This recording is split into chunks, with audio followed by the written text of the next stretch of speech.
Hello everybody, class 9th, chapter number 4th, history, forest society and colonialism. और इसका जो topic है वो है फॉरेस्ट ट्रांसफॉर्मेशन इन जावा। ये टॉपिक नंबर 4th है। सो बेसिकली जावा क्या है? Java is an island in Indonesia, जो कि कभी डच ने ऑक्युपाई किया था। तो जैसे ब्रिटिश ईस्ट इंडिया कंपनी थी, ठीक उसी तरह से डच ईस्ट इंडिया कंपनी थी जिन्होंने इंडोनेशिया के जावा आइलैंड को कैप्चर किया हुआ था। तो जावा वाज पॉपुलस आइलैंड। यहाँ पे राइस कल्टीवेशन हुआ करता था, टीक फॉरेस्ट से पूरा भरा हुआ था कि डच ने भी जावा के अंदर फॉरेस्ट मैनेजमेंट किया, है ना। लगभग कुछ वैसे ही जैसे ब्रिटिश ने हमारे इंडिया में किया, सारे फॉरेस्ट को काट दिया और एक पर्टिकुलर टाइप ऑफ जो ट्रीज थे जो अच्छा टिम्बर प्रोड्यूस करते थे, जिससे शिप्स बनाने के लिए, स्लीपर्स बनाने के लिए, रेलवे के कोचेस जो वुड के टिम्बर के होते थे वो बनाने के लिए उन्होंने फॉरेस्ट में साइंटिफिक फॉरेस्ट्री यूज किया। तो जावा वाज पॉपुलस आइलैंड।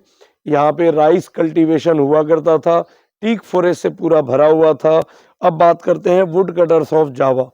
तो wood cutters of Java 4.1 topic है आपकी बुक में। इसके अंदर आप ये देखोगे कि जावा के अंदर जो फॉरेस्ट कटर्स थे, ठीक है, उनको जाना जाता था कलंग्स के नाम से। वो कलंग फैमिलीज थी, 6,000 फैमिलीज थी कलंग्स की। और माता राम किंगडम था जिसके अंदर ये लोग आते थे। 1755 में ये माता राम किंगडम अलग हुआ। तो फॉरेस्ट का अच्छे से यूटिलाइजेशन हो, क्यों? क्योंकि ये ट्रेडिशनल वुड कटर होते थे और 6,000 में इन्होंने इक्वली डिवीजन किया, 3,000 फैमिलीज और 3,000 फैमिलीज का। पर जब जावा में जब डच आए तो इन्होंने क्या किया? इन्होंने उनको रजिस्ट किया। कैसे रजिस्ट किया? जैसे आपने फ्रेंच रिवॉल्यूशन में पढ़ा है, बेस्टील पर अटैक किया, ठीक उसी तरह से यहाँ पे एक फोर्ट था, जोआना फोर्ट, वहां पे इन्होंने अटैक किया।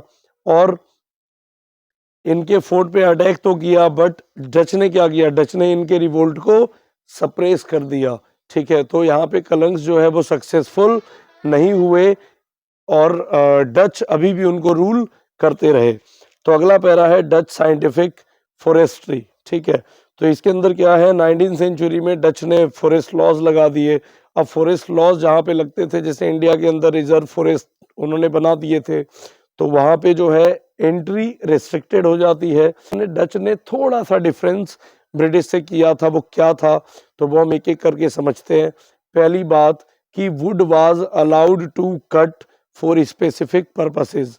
अगर कुछ स्पेसिफिक पर्पसेस जैसे बोट मेकिंग का काम है या फिर घर बनाने के लिए अगर टिम्बर चाहिए, तो वो डच के प्रॉपर सुपरविजन में जो कलंग फैमिलीज थी, जो वुड कटर थे, वो फॉरेस्ट कट करके ला सकते थे, ठीक है।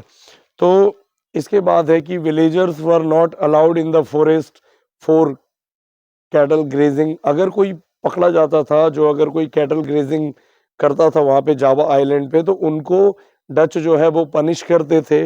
If any कलंग was found travelling in the forest he was also punished. अगर कोई कैटल के साथ या कहीं पे ट्रैवलिंग करता हुआ दिखा तो उसको भी पनिशमेंट थी।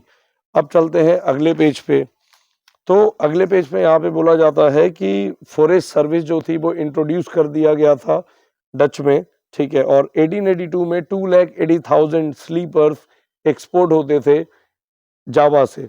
तो इससे हम एक अंदाजा लगा सकते हैं कि 2,80,000 sleepers were exported from Java island itself. तो इससे हमें ये भी एक आइडिया लगता है कि कितने बड़े स्केल पे डिफोरेस्टेशन वहाँ पे हो रहा था। उसकी अगर कोई ऐसा क्वेश्चन आता है कि explain the scientific forestry introduced by Dutch in Java, तो इसके अंदर आप लिखोगे इनिशियली, मतलब शुरुआत में, Dutch introduced land rent. Dutch ने लैंड रेंट शुरू किया।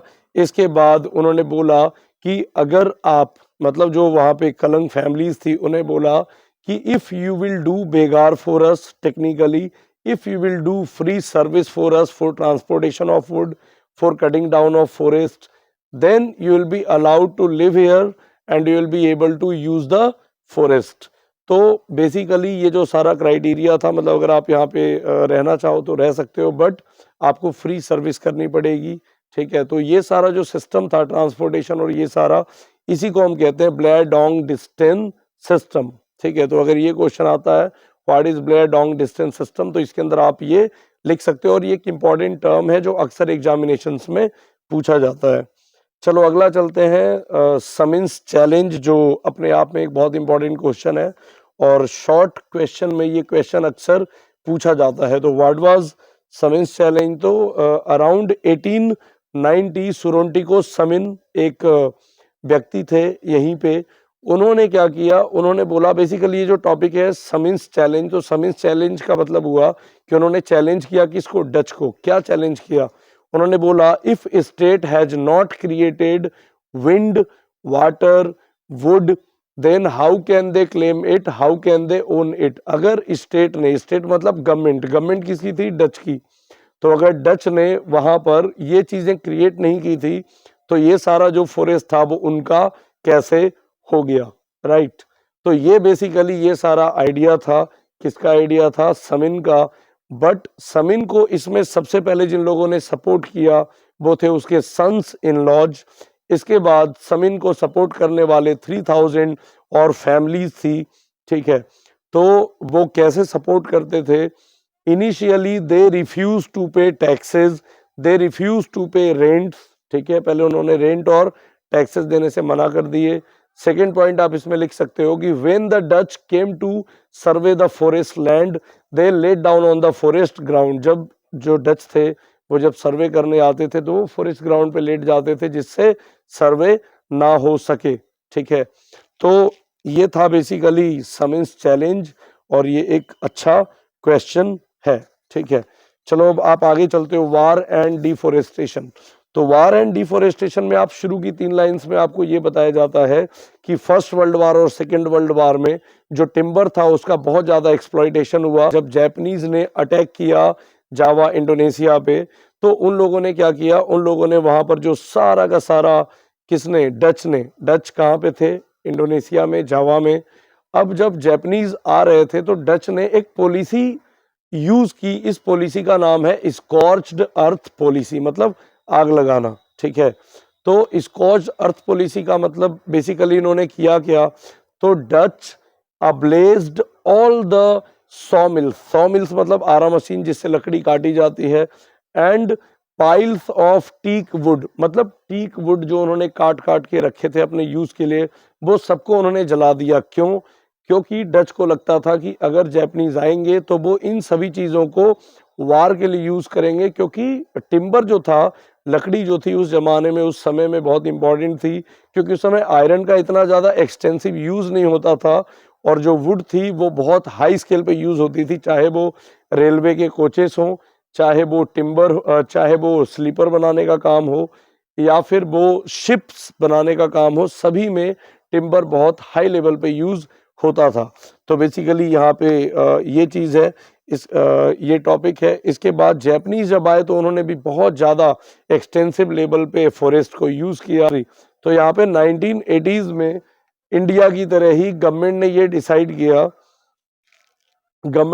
डिसाइड किया बेसिकली जो 1980s में यहाँ पे जो कंजर्वेशनिस्ट थे, जो इकोलॉजिस्ट थे, जो एनवायरमेंटलिस्ट थे, उन लोगों को ये लगा कि ये साइंटिफिक फॉरेस्ट्री बिल्कुल गलत है, क्योंकि ये सारे फॉरेस्ट को डिस्ट्रॉय कर देती है और एक सिंगल प्लांटेशन करते हैं, सिंगल एक प्लांट का प्लांटेशन होता है, और वो भी कॉमर्शियल पर्पस के लिए। तो सारे जब फॉरेस्ट को हम डिस्ट्रॉय कर देंगे तो अलग अलग स्पीसीज, चाहे वो प्लांट्स की हों या फिर अलग अलग प्लांट्स के वजह से बहुत सारी एनिमल्स की स्पीसीज जिंदा रहती हैं, बहुत सारी बर्ड्स एक पर्टिकुलर ट्री पे ही नेस्ट बनाती है। तो ये सारी जो चीज़ें हैं, ये सोचते हुए बहुत सारे एनवायरमेंटलिस्ट ने सोचा कि ये साइंटिफिक फॉरेस्ट्री बिल्कुल ही गलत तरीका है, इससे इकोलॉजिकल डिजास्टर हो रहा है और इसको समाप्त करना चाहिए। फिर उन्होंने गवर्नमेंट को कन्विंस किया और फिर गवर्नमेंट्स ने अडॉप्ट किया कि हमें साइंटिफिक फॉरेस्ट्री बंद करनी चाहिए, और फिर नए नए फॉरेस्ट डेवलप किए गए दोबारा से। और अगर हम देखें आज के डेट में तो हमारे देश के अंदर मिजोरम से लेके केरल तक जो फॉरेस्ट बचे हुए हैं वो सारे फॉरेस्ट कैसे बचे हुए हैं? वो फॉरेस्ट इसलिए बचे हुए हैं क्योंकि वहाँ पे जो लोकल लोग थे, उन्होंने उन पे ध्यान दिया और उन फॉरेस्ट को समाप्त होने से बचाया। इसी चैप्टर में पहले आपने पढ़ा है कि किस तरह इंडिया में जो मारिया मुर्रियो जो ट्राइबल्स थे या फिर गोंड्स थे या जो और भी ट्राइबल्स थे, जो ट्राइबल विलेजेस थे, वो सारे किसी न किसी लोगों को रखते थे जिस फॉरेस्ट की देखभाल करें, और अगर वहाँ से कोई कुछ पर्टिकुलर काट के ले जाता था टिम्बर या दूसरी चीजें, तो उसके लिए उन्हें एक फी पे करनी पड़ती थी, एक टैक्स पे करना पड़ता था। ठीक है, तो ये सारा ये चैप्टर था इंडोनेशिया का। ठीक है, थैंक यू।